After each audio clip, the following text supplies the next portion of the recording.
지난 주일에는 요한복음을 강론하기 시작하면서 요한복음의 기록 목적을 말하는 요한복음 20장 30절과 31절의 말씀을 함께 보았습니다.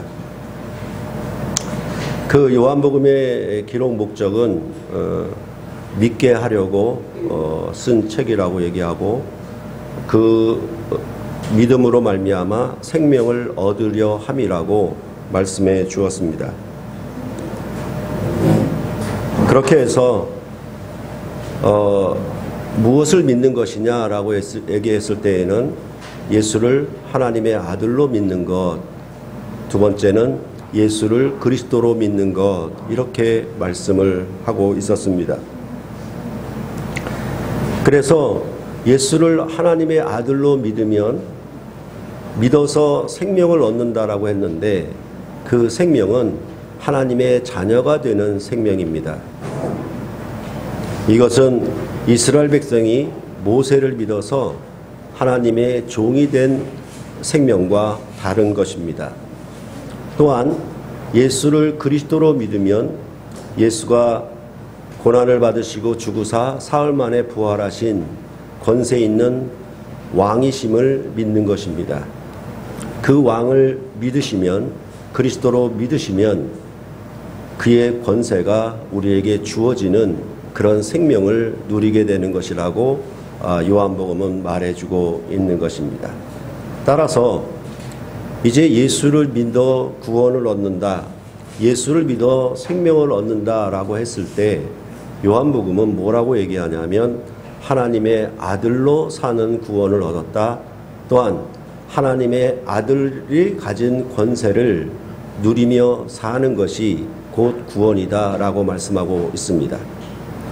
그렇게 했을 때 모세로 말미암아 이스라엘 백성이 여호와 하나님을 믿은 그 권세는 애굽을 파하고 가나안 땅의 이방 권세들을 물리친 그 권세를 따라 사는 구원이었습니다. 그러나 이제 예수를 믿는 신약 백성인, 즉 교회가 믿는 믿음은, 그 생명은 죄와 죽음을 이기신 권세 있는 왕을 믿는 것이기 때문에 그 왕의 권세가 그 믿음으로 말미암아 우리에게 생명력으로 나타나는 것, 그래서 우리로 하여금 날마다 부활의 승리를 거두는 삶을 살아가게 한 것이 곧 구원이요 생명이다라고 성경은, 요한복음은 우리에게 말해주고 있는 것입니다. 그러므로 실질적으로 우리의 구원은 이제 믿기만 하면 천당 간다, 그런 의기가 아니고, 요한복음의 얘기는 우리의 구원의 삶을 나타낼 수 있는 증거는 바로 우리가 하나님의 자녀가 되었다, 아들의 명분으로 살아가는 것이다 라고 말을 하고, 또한 죄와 사망을 이기지 못하는 땅에 속한 생명으로 사는 것이 아니라 죄와 사망을 이기신 부활의 권세의 주님과 동행하여 사는 생명이 곧 여러분과 저에게 주신 그 구원의 생명이라고, 그렇게 성경은 말하고 있는 것입니다. 이러한 새로운 하나님의 자녀가 되면 곧 성령으로 출생하는 것이고, 성령으로 거듭난 것이고, 이 성령 안에서 하나님의 권능이 우리에게 주어져 죄와 죽음을 이기는 권능의 증인들로 산 것이 바로 사도행전에 나타난 사도들의 삶이었다라고, 그렇게 우리에게 말씀해 주고 있는 것입니다. 예수를 믿는다라는 것하고 그 다음에 모세를 믿는다라고 하는 것은 엄연한 차이가 있습니다. 이 두 가지를 그냥 하나님을 믿는다라는 말로 얼버무릴 수가 없습니다. 분명히 그리스도 안에서 새로운 구원의 영광이, 그 권세 있는 생명이 주어졌기 때문에 그렇습니다. 그래서 요한복음은 율법은 모세로 말미암아 주신 것이고 은혜와 진리는 예수 그리스도로 말미암아 온 것이라고, 그렇게 구분해서 얘기를 하고 있는 것입니다. 이 점에 대해서 늘 여러분에게 계속 말씀을 드렸습니다. 구약의 구원은 종으로서의 구원이고 신약의 구원은 아들로서의 구원이다 라고 말씀을 드렸고, 이러한 차이를 명백하게 드러내는 것은 바로 갈라디아서가 이 점에 대해서 명백하게 주장하고 있고 내용을 전하고 있다는 것을 여러분에게 누누이 말씀을 드렸습니다.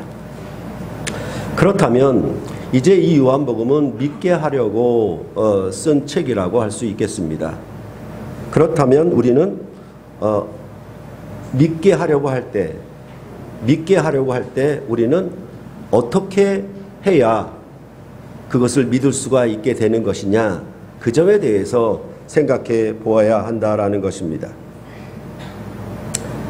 그러니까 요한복음은 믿게 하려고 썼는데 그 믿게 하려고 한 그 목적을 이루는 그것을 어떤 표현으로, 어떤 말로 얘기를 하고 있는 것인가, 그것을 우리가 잘 살펴보면 좋겠습니다. 여러분도 여러분이 하는 말을 어떻게 믿게 하는 것이 좋겠습니까? 그런 점에 대해서도 생각을 해보는 것이 좋고, 바로 그 점에 대하여 오늘 본문이 말을 하고 있는 것입니다. 요즘은 SNS가 발달하여서 개인이 전하는 뉴스가 매우 활발하게 전해지고 나타나는 그런 시대를 만났습니다. 이보다 전 시대에는 나라의 권력이 공적인 미디어를 자기 권력의 하수인으로 삼아서 백성을 호도하던 때가 많았습니다. 공영방송이나 언론을 장악하여서 진실에 대하여 백성의 눈과 귀를 가리우고 못 보게 하는 그런 경우가 많았습니다. 그러나 현재는 이런 공적인 미디어에만 의존하는 시대는 아니라 개인의 SNS를 통해서 여러 가지 다양한 소식을 접하는 그런 새로운 시대를 여러분과 저는 살고 있는 것입니다. 그러면 이런 공적인 방송이나 미디어를 통해서 전하여주는 그런 뉴스, 그러니까 영화관에 옛날 가면 대한 뉴스 그래가지고 그것이 마치 사실인 것처럼 우리는 항상 들었고, 또 TV나 라디오에서 전하는 뉴스 보도를 우리는 그것을 항상 사실로 믿었습니다. 그런데 그것이 잘못 오용된다는 사실을 깨닫고 지금 현재에는 이렇게 개인이 뉴스를 전하는 그런 시대를 당하고 있는 것입니다. 그러면 이것이 아주 좋은 결과만 가져온 것이냐? 그것이 아니라 사실은 뭐냐 하면 가짜 뉴스들이 너무 많이 대량으로 생산된다라고 하는 그런 단점도 우리는 맞이하고 있습니다. 그래서 요즘에 뉴스 프로그램을 보면은 팩트체크라는 그 순서가 있어요. 예전에는 그런 순서가 뉴스 시간에 없었습니다. 그 어떤 뉴스가 말하는 어떤 소식을 전하는 그 말이 사실이냐 아니냐, 진짜냐 가짜라는 것을 굳이 뉴스 시간에 그거를 확인시켜 주도록 팩트체크라는 그런 순서가 들어가 있는 것입니다. 그 말은 뭐냐 하면 이제 많은 전하는 말들이 그것이 가짜가 너무 많다라는 것을 입증하는 그런 시대적 결과물이기도 한 것입니다. 그래서 사실은 어찌 보면은 개인 SNS가 발달한 것은 정말로 바른 소식을 알게 되는, 그래서 공영방송에 의존하지 않게 되는 그런 좋은 효과도 있지만은 사실은 뭐냐 하면 가짜 뉴스가 판을 치는 세상이 되고 만 것입니다. 그렇게 볼 때 우리는 정말로 이것이 진짜 뉴스인가, 그것이 사실인가라고 하는 것을 정할 수밖에 없는 그런 시대를 살고 있는 것입니다. 그랬을 때 성경이 이것이 진짜 뉴스임을 알고 믿어야 되고 이것이 가짜 뉴스임을 알고 믿지 말아야 되고, 이런 얘기를 할 때에 물론 우리가 팩트 체크를 한다라고 해서 사실은 그것을 뉴스 자체로 전하는 소식으로 믿는 것은 믿는 것이지만은, 요한복음은 뭐를 얘기하냐면 믿게 하려고 했고 그 믿음을 통하여 생명을 얻게 하려 했다라고 말을 하고 있는 것입니다. 그러니까 우리는 단순히 팩트 체크를 한다는 것은 이것이 진짜 소식이냐 가짜 소식이냐를 분별할 수 있는 어떤 기준점을 제공해 줄 뿐, 우리는 그것이 사실이라고 확정된다고 해서 그것이 나에게 생명을 얻게 한다라는 의미는, 즉 요한복음이 말하는 하나님의 자녀가 되는 권세 있는 생명을 얻게 하는 것하고는 관계가 없는 것입니다. 그러니까 성경이 말하는 참이라고 하는 것, 진리라고 하는 것은 그게 사실이냐 아니냐, 가짜 뉴스냐 진짜 뉴스냐를 밝히는 쪽에 초점이 있는 것이 아니라 그것이 생명을 얻게 하느냐 얻지 못하게 하느냐에 초점이 있다는 것을 우리는 먼저 생각하고 오늘 말씀을 보았으면 합니다.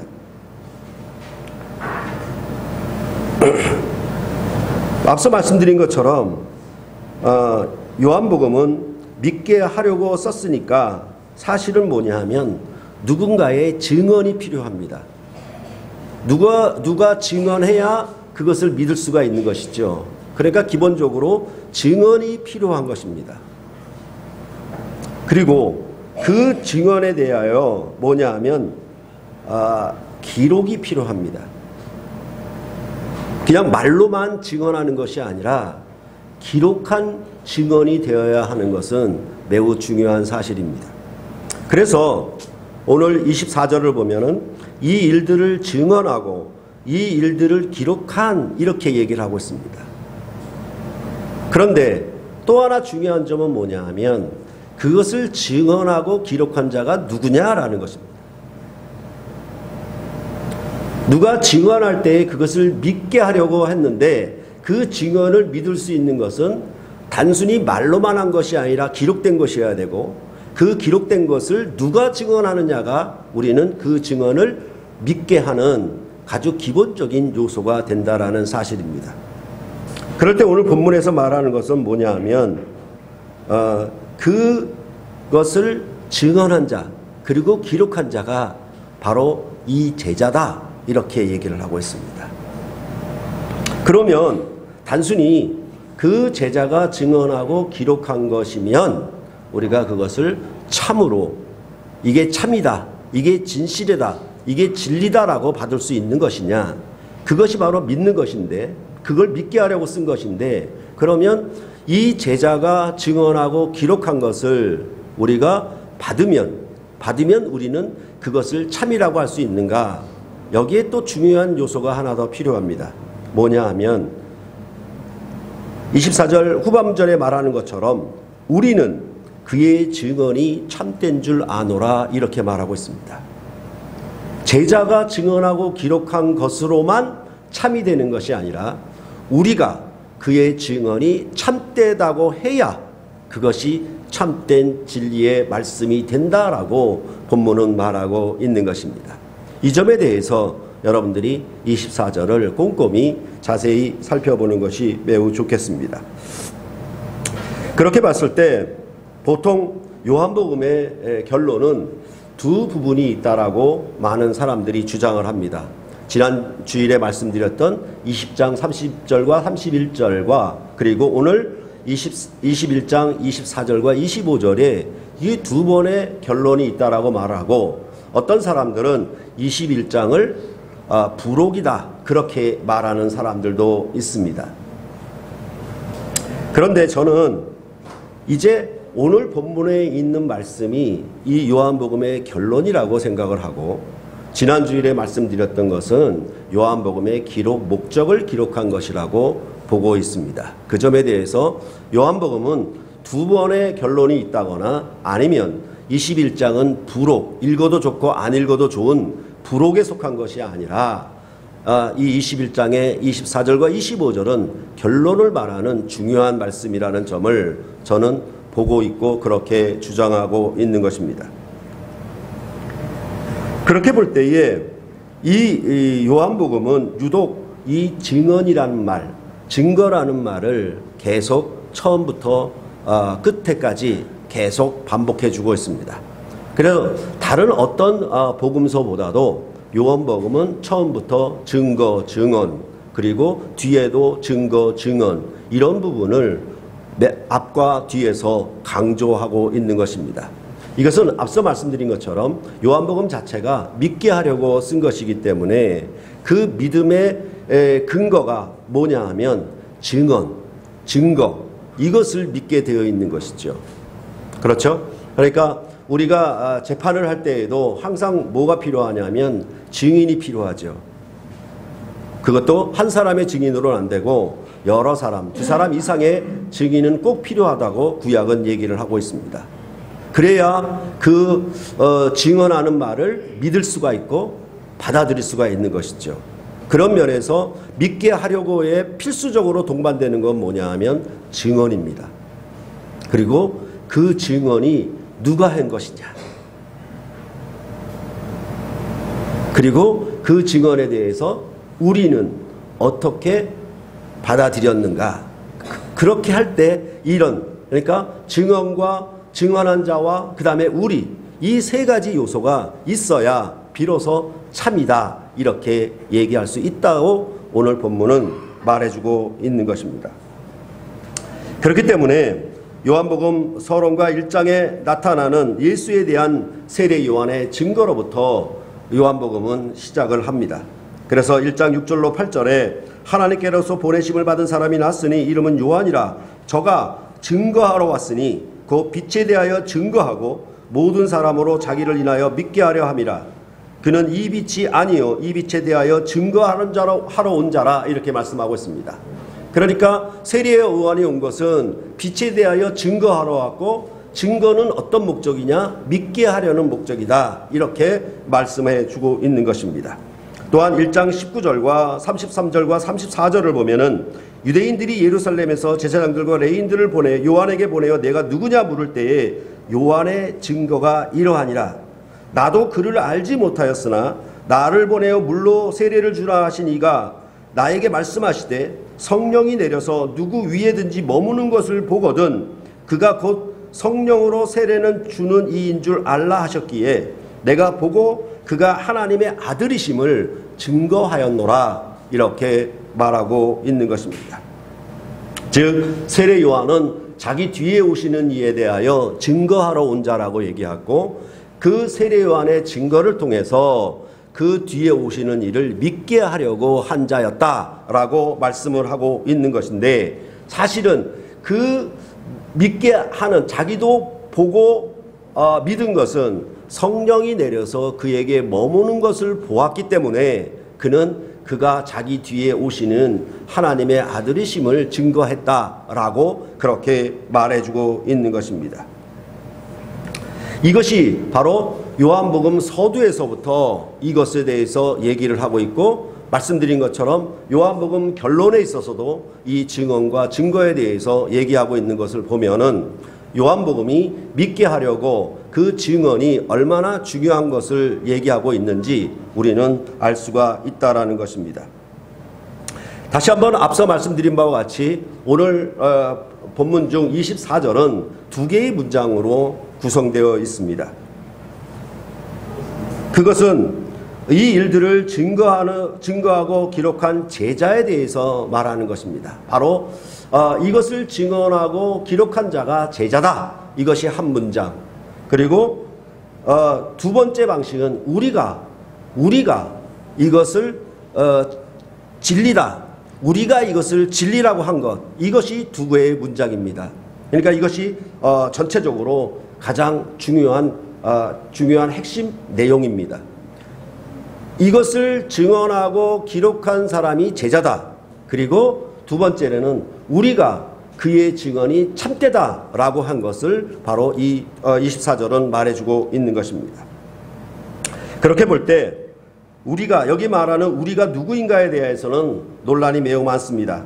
하지만은 대체적으로 이 일들을 기록한 제자의 공동체 정도로 이해하면 좋겠고, 저는 그 앞에 21장 앞에 나오는 부활하신 주님이 오셔서 제자들에게 성령을 받으라 했던 그 무리들을 우리라고 보는 것이 좋겠다라고 생각을 하고 있습니다. 그러할 때 이것이 참되다, 이게 진리다라고 그렇게 될 수 있는 것은 그냥 증인만 있어도 안 되고 여러 사람의 증인만 있는 것도 아니고, 사실은 뭐냐면 우리도 있어야 한다는 점을 여러분들이 생각해 보면 좋겠습니다. 마침 우리가 여름 사경회 때 세상이 묻고 진리가 답하다 이렇게 얘기를 했을 때 과연 그 진리를 어떻게 증거해야 되느냐, 그런 점에 대해서 우리가 아주 귀한 시간을 갖고 많은 생각을 할 수가 있었습니다. 그런 점에서 오늘 말씀도 여러분이 더더욱 귀한 생명의 말씀이 되리라고 생각을 합니다. 그러할 때 앞서 말씀드린 것처럼 이 일들을 증거하고 기록한 사람이 누구인가?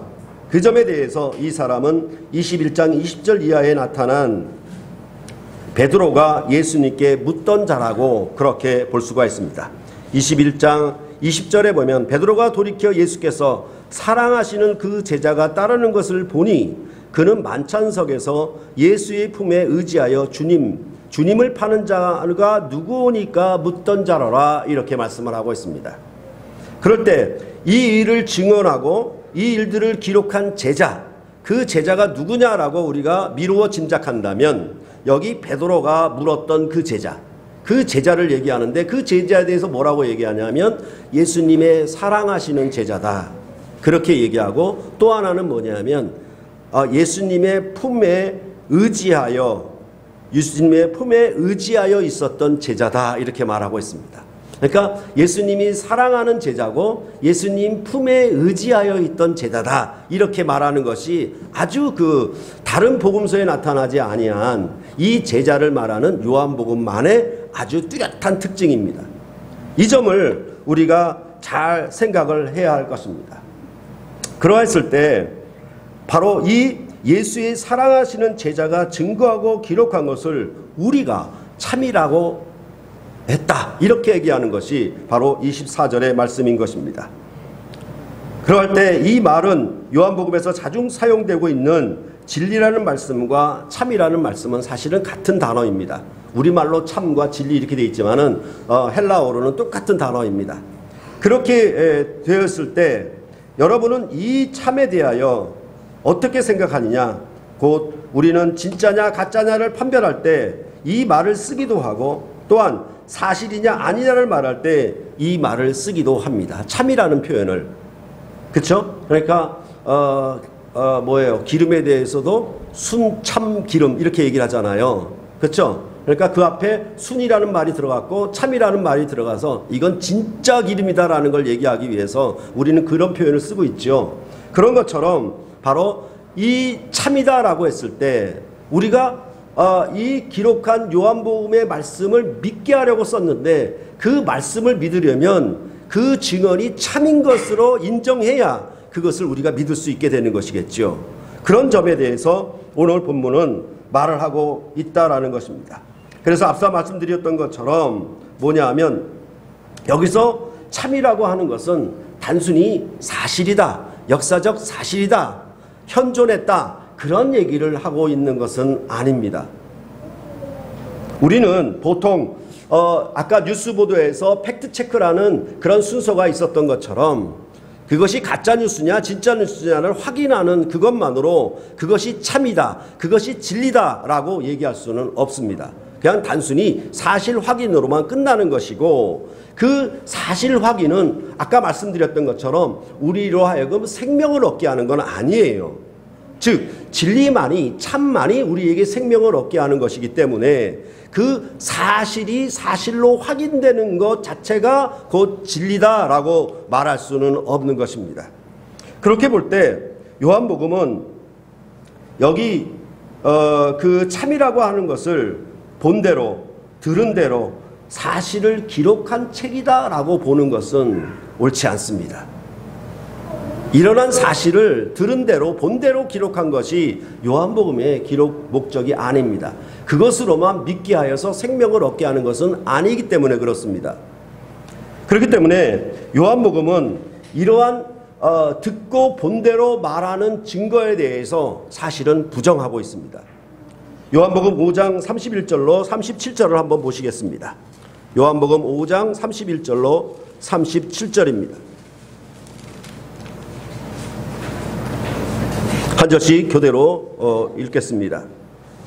내가 만일 나를 위하여 증언하면 내 증언은 참되지 아니하되 나를 위하여 증언하시는 이가 따로 있으니 나를 위하여 증언하시는 그 증언이 진정하다. 너희가 요한에게 사람을 보내매 요한이 진리에 대하여 증언하였느니라.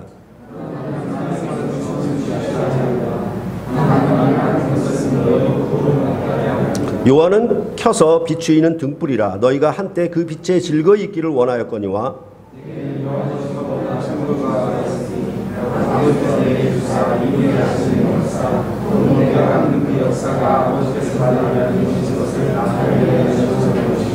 함께 읽겠습니다. 또한 나를 보내신 아버지께서 친히 나를 위하여 증언하셨느니라. 이렇게 말하고 있습니다. 아까 말씀드렸던 것처럼 요한은 자기 뒤에 오는 예수를 증거하러 온 자였습니다. 근데 여기서 말하기를 뭐냐 하면 요한의 증거로는 충분치 않다 이렇게 얘기를 하고 있습니다. 그것은 사람의 증거에 불과하다. 그 증언이 참된 것은 바로 하나님으로부터의 증언이어야 참되다라고 말씀을 하고 있는 것입니다. 그러니까 우리가 세상이 묻고 진리가 답하다에서 말을 했던 것처럼 하나님의 존재를 증명하는 것 그 자체가 그거는 어불성설입니다. 왜냐하면 사람이 가지고 있는 어떤 규범, 사람이 진리다라고 만들어 놓은 규범에다 맞춰서 그것이 입증이 되면 하나님의 살아계심을, 존재하심을 증명하는 것이라고 믿는다라고 했을 때 그것 자체가 맞지 않는 것입니다. 하나님은 사람의 사실적 증거로만 그 증언이 참되다라고 말할 수 없다라고 그렇게 요한복음은 말하고 있는 것입니다. 그랬을 때 그러면 요한의 증거보다 더 큰 증거가 있다고 그러고 요한의 증거가 충분치 않다는 이유는 뭐냐? 그것은 뭐라고 얘기하냐면 아무 때에도 아버지의 음성을 듣지 못하였고 아무 때에도 아버지의 형용을 보지 못하였기 때문이다 라고 말씀하고 있습니다. 세례 요한도 아버지의 음성을 듣지 못하였고 아버지의 모습을, 얼굴을 보지도 못하였기 때문에 그의 증거가 아무리 빛에 대하여 증거하러 온 자라 하여도 그 증거가 충분치 않다. 그것을 참이라고 할 수가 없고 이제 예수님께서 이루시는 역사, 예수님이 그리스도로 행하시는 일, 그것이 성취될 때에 바로 그 증거가 참이 된다라고 그렇게 여기 5장에서는 말해주고 있는 것입니다. 그렇기 때문에 요한복음에서는 율법은 모세로 말미암아 주어진 것이고 은혜와 진리는 예수 그리스도로 말미암아 온 것이라고 그렇게 얘기를 하고 있습니다.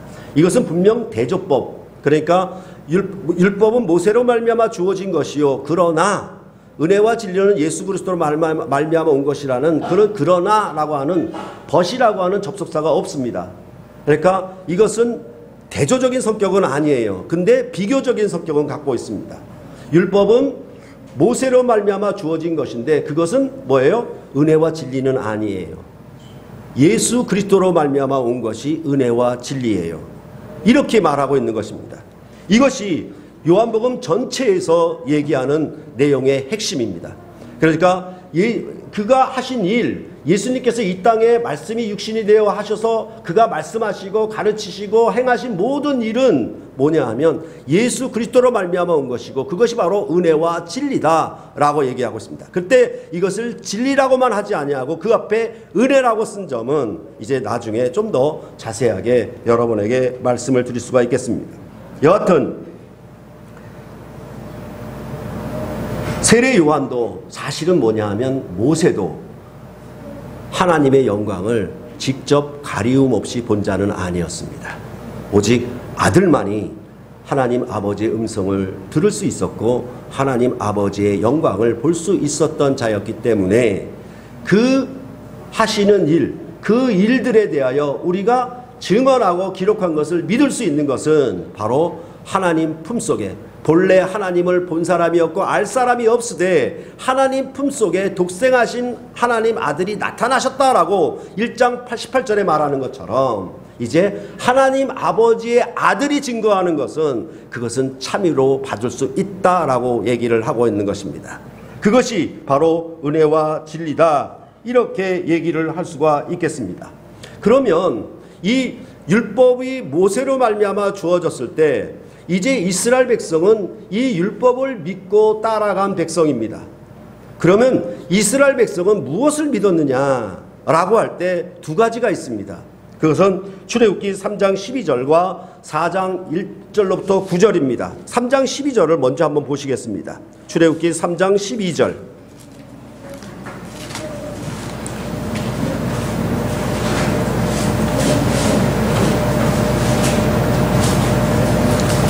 함께 읽겠습니다. 출애굽기 3장 12절.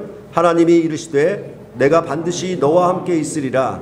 내가 그 백성을 애굽에서 인도하여 낸 후에 너희가 이 산에서 하나님을 섬기리니 이것이 내가 너를 보낸 증거니라. 이렇게 말씀을 하고 있습니다.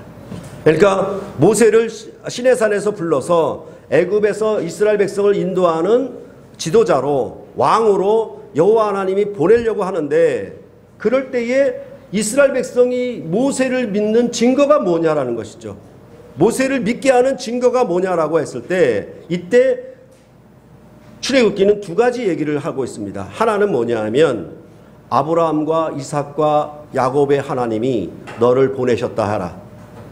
즉 아브라함과 이삭과 야곱에게 언약하셨던 이스라엘의 조상의 하나님이 너를 보내셨다고 하라. 즉 이 아브라함과 이삭과 야곱에게 언약하신 이 언약을 이루시기 위하여 모세를 보냈다고 하라라고 그 증거를 얘기합니다. 두 번째는 뭐냐 하면 4장 1절로부터 9절에 나타난 것처럼 모세를 이스라엘 백성이 믿게 하는 것은 모세가 나타내는 세 가지 표적입니다. 이 표적을 보고 이스라엘 백성은 모세가 여호와 하나님이 보내신 것을 믿었습니다. 앞서 말씀드린 것처럼 이스라엘 백성이 저 모세를 우리가 믿고 왜 따라가야 하느냐라고 했을 때 그 두 가지는 뭐냐 하면 아브라함에게 하신 언약의 성취자로 보냈다는 것이고, 두 번째는 모세가 나타낸 세 가지의 표적입니다. 그것을 보고 우리가 당신을 여호와 하나님이 보내신 그런 사람임을 믿습니다라고 그 이스라엘 백성은 모세의 말을 믿기 시작했다라고 말을 하고 있는 것입니다. 그런데 사실은 그로 말미암아 뭐냐 하면 그 율법이 주어진 것입니다. 모세로 말미암아 율법이 주어졌고 이스라엘 백성은 그 율법을 따라 사는 것이 그들의 구원이었고 생명이었다라고 말씀해주고 있는 것입니다. 그런데 요한복음에 와서 뭐라고 그러냐면 그 모세조차도 본래 하나님을 알 사람이 없으되 하나님 품속에 독생하신 하나님이 나타난 이 아들의 말씀 곧 은혜와 진리가 이것이 참된 것이라고 말씀을 하고 있는 것입니다. 이스라엘 백성은 모세로 말미암아 그를 믿어서 애굽에서 나와 가나안 땅에 여호와 하나님의 나라를 이루었어도 그 나라는 영원히 가지 못했습니다. 그 믿음이 영원히 온전히 이루어지지 못했다라고 이스라엘의 역사, 구원의 역사는 그렇게 증명해 주고 있습니다. 이것에 대하여 사실은 이 요한복음 자체가 뭐냐 하면 이제 율법은 모세로 말미암아 온 것이요, 이렇게 하면 그것을 믿고 따랐던 것은 참이 아니어서 은혜와 진리가 아니어서 사실은 어떻게 보면 실패할 수밖에 없었다라고 얘기를 하고 있는 것입니다. 그랬을 때 이스라엘 백성이 모세의 표적을 보고 믿고 따라온 것처럼 요한복음의 전반부는 7개의 표적을 기록해 주고 있습니다. 그러니까 놀랍고 놀라운 사실, 나면서부터 소경이 된 자를 눈을 뜨게 하고, 그렇죠? 죽은 나사로를 살리고, 베데스다의 연못가에 병들었던 자가 낫게 하고, 왕의 신하의 목숨을 살리고, 이러한 기적들을, 이러한 표적들을 보이면은 사실은 예수를 믿게 하는 것이 될 수가 있냐? 그것에 대해서 요한복음은 부정합니다. 요한복음 12장을 한번 보시겠습니다. 요한복음 12장.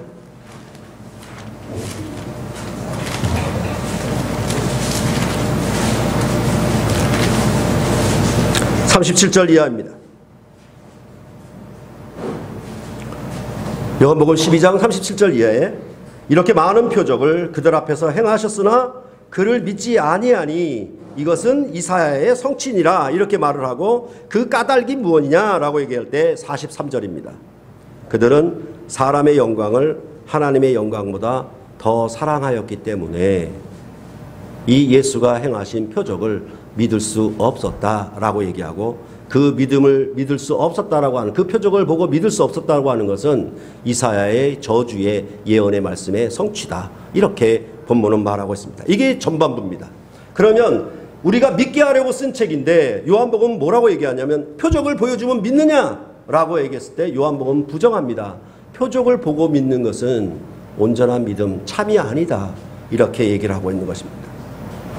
그러면 참다운 표적, 옳은 표적, 정말 진리의 표적이 될 수 있는 건 뭐냐? 그것을 13장 이하에 기술하기 시작하는 것입니다.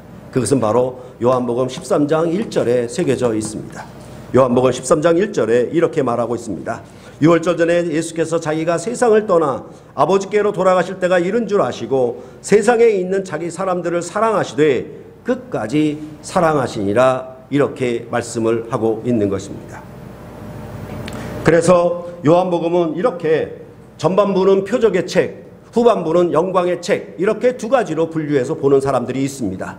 그 영광을 얘기할 때 그냥 빛나는 찬란한 영광, 이런 면류관적인 영광 그렇게 말하는 것이 아니라 그 영광은 바로 끝까지 제자들을 자기 사람들을 사랑하신 그 사랑이 곧 영광이라고 얘기를 할 수 있는 것입니다. 그랬을 때 이것은 이런 것과 마찬가지죠. 뭐냐 하면 부모의 영광은 무엇이냐? 돈을 많이 번 것이냐? 좋은 학교를 나온 것이냐? 그게 아니라 자녀들을 끝까지 사랑한 것이 부모의 영광입니다. 그게 면류관이죠. 그것과 같은 의미로 이 요한복음은 기술해 주고 있는 것입니다. 그래서 율법은 모세로 말미암아 주신 것이요 라고 했을 때 그들은 아브라함의 언약을 따라서 모세의 표적을 보고 믿고 따랐지만은 그들의 믿음의 결과는 실패했다. 이제 예수 그리스도 하나님 품속에서 독생하신 하나님의 아들이 오셔서 그 영광의 표적을 나타내셨는데 그것은 자기 사람들을 끝까지 사랑하신 사랑의 표적. 이것이 바로 이 일들을 증언하고 이 일들을 기록한 내용이라고 요한복음은 결론에서 얘기를 하고 있는 것입니다. 요한복음의 저자, 그 사랑하시는 제자, 예수님의 품에 기대어 있던 제자, 이 표현도 사실은 어떤 표현이냐면 하나님 아버지의 품속에 독생하신 아들의 증거가 참된 증거가 되는 것처럼 이제 예수의 품에 기대어 있던 사랑하시는 제자의 증거가 참이 될 수 있다라고 얘기를 하는 그런 방식으로 같이 얘기를 하고 있는 것입니다.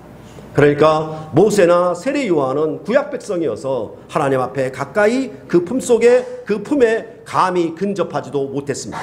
그러나 아들은 하나님 아버지의 품에 기대었고 품속에서 나타나신 하나님께로서 난 자이기 때문에 하나님의 영광을, 그의 음성을 바르게 증언할 수 있고 증거할 수 있다라고 그렇게 요한복음은 말하고 있는 것입니다. 그렇기 때문에 예수를 믿는다라고 하는 것은 하나님의 아들이심을 믿는다라는 의미가 되는 것입니다. 그렇기 때문에 우리가 믿을 수 있다라는 얘기가 되는 것이죠. 모세의 증거가 아닌 하나님의 아들의 증거이기 때문에 우리는 그것을 믿을 수가 있고 그것이 참이고 진리가 된다라고 요한복음은 우리에게 증거해 주고 있는 것입니다. 그러할 때 이 제자가 기록한 이 일들은 무슨 기록이냐라고 했을 때 예수님의 사랑의 표적입니다. 그럼 어떤 사랑이냐? 그냥 연인끼리 나타내는 그런 불꽃 같은 사랑이냐? 요한복음은 그 영광의 표적, 곧 사랑의 표적을 그런 방식으로 얘기하지 않습니다. 뭐냐 하면 끝까지 사랑하심이라는 표현 속에서 나타나 있습니다. 그 끝까지는 어떤 의미냐면 여러분들이 결혼할 때 맹세했던 것처럼 두 사람이 병이 있어도 가난하여도 환난이 있어도 어려움이 있어도 끝까지 죽음이 갈라놓을 때까지 서로 사랑하겠느냐 이렇게 물어보았던 것처럼 이 사랑은 뭐냐 하면 예수님의 제자들이 예수님을 부인하고 예수님을 팔고 예수님을 거역하는 그 제자들을 끝까지 사랑한 사랑, 그 사랑의 표적이 바로 영광이다. 이것이 하나님 아버지와 아들의 영광이었다라고 그렇게 말을 하고 있는 것입니다. 이것을 가리켜 요한복음 1장 17절은 이것이 은혜와 진리다라고 얘기하는 것입니다. 은혜라는 말과 진리라는 말을 병행해서 쓸 수 있는 것은 이 진리는 은혜가 없이는 진리가 될 수가 없어요. 그 은혜는 어떤 은혜냐면 자기 제자들이 예수를 부인하고 팔고 도망가고 거역해도 그들을 끝까지 사랑하신, 즉 죄가 없으신 하나님의 아들이 죄인들을 위하여 자기 목숨을 주신 사랑, 그 사랑이 증거가 바로 모든 사람이 믿을 만한 확실한 증거가 된다라고 그렇게 말씀을 하고 있는 것입니다. 그러할 때 뭐냐 하면 여러분이 결혼하실 때 뭘 보고 결혼했습니까? 저 사람이 가진 표적을 보고 결혼했습니까? 우리가 고린도후서를 보는 것처럼 그 사람이 가진 육체의 자랑을 보고 결혼했습니까? 그게 아니라 그가 날 사랑하는 사랑의 표적을 보고 결혼했을 것입니다. 그렇죠? 그러니까 저 사람을 나의 파트너로, 나의 배우자로 삼을 때 그 사람의 외모를 보고 결정했습니까? 그 사람이 가진 부요함과 돈을 보고 결혼했습니까? 그 사람이 가진 신분과 가문과 배경을 보고 결혼했습니까? 그게 아니고 여러분들이 그 믿음을 행사했던 것은, 믿게 하려고 했던 것은 그 배우자가 날 사랑한다는 사랑을 보고 여러분은 믿은 것입니다. 그것이 우리에게 참이고 그것이 우리에게 진리가 되는 것입니다. 우리는 결혼할 때 우리의 인생의 끝을 다 보고 그것이 역사적인 사실로, 역사적인 결과로 다 나타났을 때 비로소 믿음을 행사한 것이 아니라 우리는 결혼할 때 앞으로 어떻게 될 것을 모르고 결혼했습니다. 그것은 오직 사랑의 맹세로만 결혼한 것입니다. 그것이 여러분의 결혼이 참되고 온전한 연합이 되는 바로 진리의 연합이라고 할 수가 있는 것입니다. 우리도 그렇게 결혼한다는 것입니다. 우리가 참이라고 인정하는 것. 그럴 때 단순히 저 사람의 날 사랑한다는 증언을 내가 받아들였지요. 그렇죠? 그뿐만 아니라 그 결혼식에는 누가 있냐면 결혼식에 증인들이 있는 것입니다. 하객들이 있는 것입니다. 둘만의 결혼이 아니라 그것을 축복하고 함께 증인으로 참여한 그 내빈들이 있는 것입니다.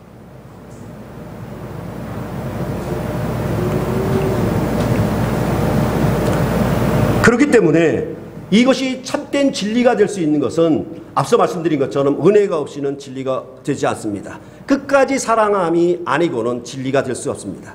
그렇죠. 그러니까 내가 만족할 때는 사랑하고 내가 만족하지 못할 때는 사랑하지 못하고 내가 좀 기분이 상하고 내 마음에 좀 거칠게 대하면 사랑하지 못하고 그냥 내게 모든 것을 다 만족시키고 좋아줄 때만 사랑하는 것, 그것은 끝까지 사랑이 될 수가 없는 것이고, 끝까지라는 말은 영원히 오래도록 진리가 되는 참된 사랑이 될 수가 있는 것입니다.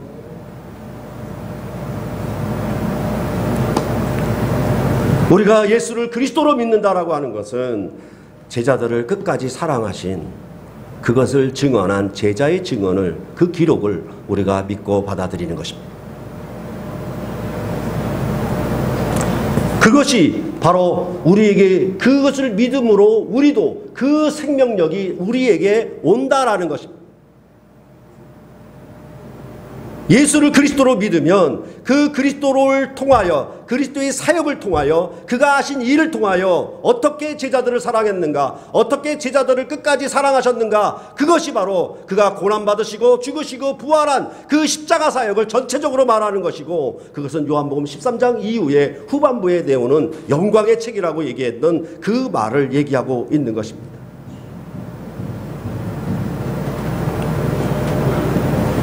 그러니까 우리가 생명을 얻었다, 구원을 얻었다라고 하는 것은 사실은 뭐냐면, 참으로 안타까운 것은 교인들이 더 이랬다 저랬다 많이 해요. 정말 갈대처럼 왔다 갔다를 너무 많이 해. 자기에게 좋은 사람은 사랑해, 자기에게 조금 안 맞는 사람은 안 사랑해. 어떨 때는 좋았는데 어떨 때는 정말 싫어, 보기도 싫어. 그것은 뭐냐면 예수를 믿지 아니한 결과입니다. 끝까지 사랑하심을 믿지 않은 것입니다. 내가 너희를 사랑한 것 같이 너희도 서로 사랑하라. 이것이 계명입니다.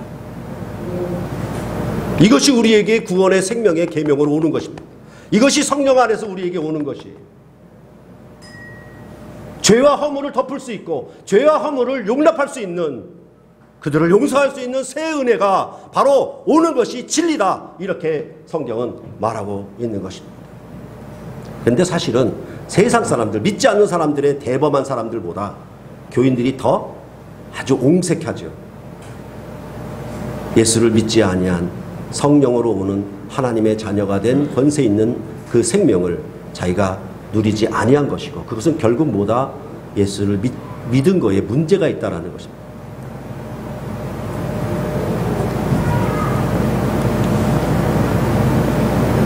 바로 이러한 일들을 증언하는 증언하고 기록한 것이 요한복음입니다. 또한 이것을 기록한 자가 바로 그 제자입니다. 앞서 말씀드린 것처럼 이 제자는 마치 하나님 품속에 독생하신 아들인 것처럼 예수의 품에 의지하여 있었던 제자입니다. 하나님이 아버지가 사랑하시는 아들인 것처럼 이 제자는 예수의 사랑하는 제자였습니다. 그런 의미로 동격을 얘기하고 있는 것이죠.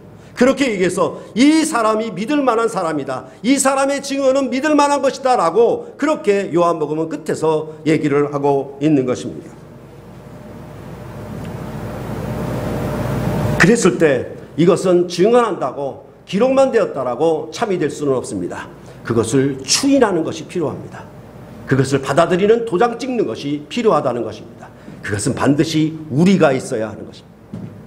우리가 그가 증언한 것을 참이라고 하였노라 이렇게 말하는 것이 요한복음입니다. 그래서 예수를 하나님의 아들로 예수를 그리스도로 믿어 생명을 얻는 이 기록 목적이 이루어지는 것이다 라고 그렇게 요한복음은 결론에서 말을 하고 있는 것입니다. 그러했을 때 참으로 이제 이러한 관계는 이 일들을 기록하고 이것을 증언한 제자가 있고 이것을 듣겠죠. 증언이니까 듣겠죠. 그러니까 뭐예요? 복음은 들음에서 나는 것이죠. 항상. 그렇게 했을 때 그것을 듣고 믿어서 입으로 시인한다는 것은 단순히 예수를 믿는다는 것이 아니라 도장을 찍는다는 것이에요. 우리가 결혼할 때 사랑을 맹세하는 것처럼 그럴 때 결혼이 확정되는 것과 마찬가지죠. 그런 얘기를 여기서 하고 있는 것이에요. 그럴 때 뭐냐 하면 그 우리라는 것은 앞서 말씀드린 것처럼 예수님께서 부활하신 후에 성령을 받으라 했던 그 무리들, 그 제자들, 그들이 참이다 라고 한 것, 그것이 바로 우리에게 참된 진리의 말씀으로 주어져서 우리를 그것을 믿는 것입니다. 그렇게 봤을 때 요한복음은 전체적으로 무슨 얘기를 하느냐면 그냥 하나님의 아들이 오셔서 놀라운 표적, 놀라운 가르침, 사랑하심을 나타냈다 그것이 아니라 거기에 하나 또 깔고 있는 것이 뭐냐 하면 하나님의 말씀의 성취다. 예수님이 십자가에 죽으실 때 한결같이 계속 반복하는 것이 뭐냐 하면 성경을 응하게 하려 하십니다. 성경을 응하게 하려 하십니다. 성경을 응하게 하려 하십니다.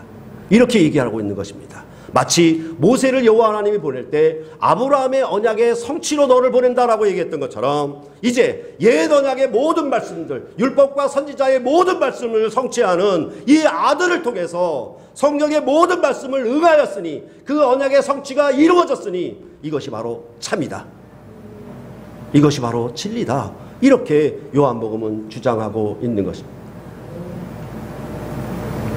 죄송한 얘기지만 제가 여러분 사경회 때 순전한 그리스도인에 대해서 주제로 얘기를 했는데 첫 얘기가 왜 우리는 결혼할 때 순백색의 드레스를 입습니까? 라고 얘기를 했죠. 사랑이 없으면 아무것도 아니다라고 말을 했죠. 그럴 때 톰 라이트는 진리와 아름다움과 관계와 또 하나는 뭐죠? 영성, 이거 가지고 얘기를 했습니다. 아닙니다. 끝까지 사랑함이 순전함입니다. 언약을 지켜 행하는 것이 그것이 진리고 참이라고 성경은 말하고 있는 것입니다.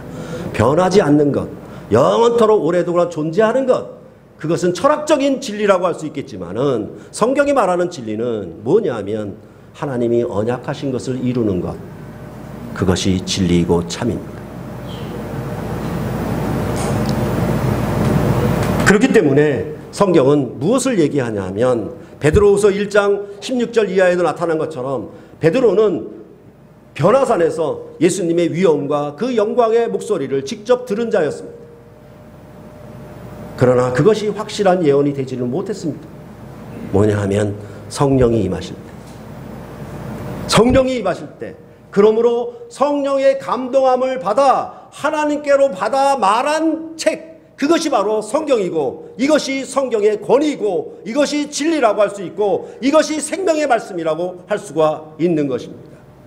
사실을 사실대로 받으면 일어난 대로 표적대로 우리는 믿을 수 있을 것이다 라고 얘기했을 때 그렇지 않습니다. 그렇다면 교회는 여러분과 제가 세우려고 하는 교회는 표적의 집이 되어야 되느냐, 사랑의 집이 되어야 하느냐, 그것은 여러분들이 분별하셔야 될 것입니다.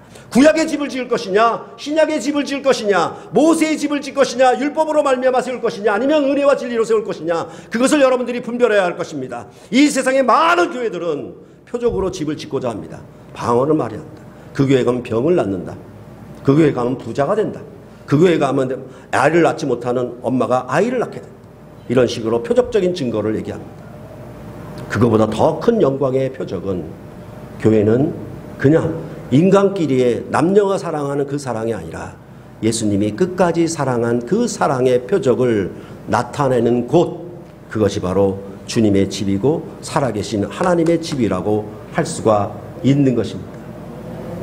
우리가 정말 교회다움을 이 땅에 드러내고자 할 때 교회 건물이 얼마나 크냐, 모이는 수가 얼마나 많으냐, 그것이 중요한 것이 아니고 이 교회는 400억이라고 하는 연대 재산을 갖고 있느냐, 그런 얘기가 아니라 그리스도의 사랑으로 서로 사랑할 수 있는 집이 되느냐, 그것이 바로 진리이고 참입니다. 그것을 성령을 담지한, 성령으로 거듭난 무리들이 우리가 그것을 참으로 진리로 받은 것입니다. 그것은 언약 체결한 것입니다. 이스라엘 백성이 모세가 책에 기록하고 낭독한 말씀을 준행하겠나이다 하고 그것을 언약 체결을 통하여 짐승의 피를 뿌려서 언약 체결함으로 율법을 받은 것처럼 우리는 이 은혜와 진리의 말씀을 어떻게 받았느냐, 예수 그리스도의 사랑의 결과로, 그의 표적과 증거로 우리는 받았고, 그것을 제자가 증거하는 것이고 그 증언을 우리가 참이다라고 하는 것입니다. 여러분이 거기에 믿음으로 참여해서, 고백하여 참여해서 주님의 사람, 하나님의 자녀가 되는 것이고, 그것을 가리켜 뭐라고 얘기하느냐, 성령 세례로 거듭난 하나님께로서 난 하나님의 자녀가 된 것이라고 얘기해서 이제 하나님의 아들들은 하나님 아버지를, 그 안에 있는 모든 비밀들을 다 통달하는 그런 능력의 하나님의 백성으로 구원받음이 신약 백성에게 주신 은혜와 진리의 구원이다, 이렇게 요한복음은 말하고 있는 것입니다. 여러분은 어떻게 믿으셨습니까? 또한 무엇을 믿으셨습니까? 그 믿음의 결과로 어떤 생명의 구원을 나타내고 계십니까? 이 일에 대해서 우리가 진지하게 하나님 앞에 물어보는 이 존귀한 시간들이 요한복음을 통해서 이루어지기를 간절히 바랍니다. 기도하시겠습니다.